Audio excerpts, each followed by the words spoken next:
ಬಾಗಲಕೋಟೆನಲ್ಲಿ ಇವತ್ತು ಶಿವಾಜಿ ಮಹಾರಾಜರ ಜನ್ಮ ಜಯಂತಿಯ ಸಂದರ್ಭದಲ್ಲಿ ಶಾಂತಿಯುತವಾಗಿ ಮೆರವಣಿಗೆ ಮಾಡಬೇಕಾದ್ರೆ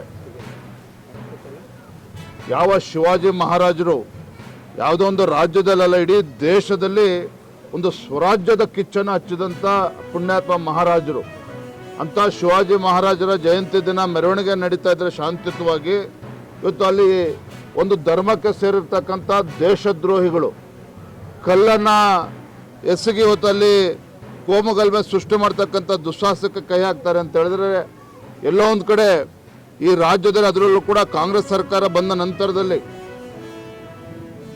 ಇಲ್ಲಿ ಟಿಪ್ಪು ಸುಲ್ತಾನ್ ಮನಸ್ಥಿತಿ ಇರ್ತಕ್ಕಂಥವ್ರು ಇನ್ನೂ ಕೂಡ ಇವತ್ತು ಇಲ್ಲಿ ಈ ರೀತಿ ನಡೆದುಕೊಳ್ತಾ ಇದ್ದಾರೆ. ಎಲ್ಲ ಒಂದು ಕಡೆ ಈ ಕಾಂಗ್ರೆಸ್ ಸರ್ಕಾರದ ಅಲ್ಪಸಂಖ್ಯಾತ ಓಲೈಕೆ ರಾಜಕಾರಣ ಏನಿದೆ ಇಂಥ ದೇಶದ್ರೋಹಿಗಳನ್ನು ಇನ್ನೂ ಹೆಚ್ಚೆಚ್ಚು ಮಾಡ್ತಾ ಇರುವಂಥದ್ದು ಇವ್ರಿಗೆ ಧೈರ್ಯ ಬರ್ತಾ ಇರುವಂಥದ್ದು.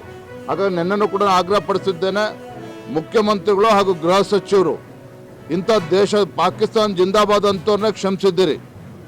ಹಿಂಗೆ ಮಾಡ್ಕೊಂಡು ಬಂದೆ ನಮ್ಮ ರಾಜ್ಯವನ್ನು ಈ ಪರಿಸ್ಥಿತಿ ತಂದಿಟ್ಟಿದ್ದೀರಿ. ಈ ಪ್ರಕರಣದಲ್ಲಾದರೂ ಕೂಡ ಅಂಥ ದೇಶದ್ರೋಹಿಗಳ ವಿರುದ್ಧ ಕ್ರಮ ಕೈಗೊಳ್ಳಿ ಅಂತೇಳಿ ಆಗ್ರಹ ಪಡಿಸಿದ್ದೇನೆ.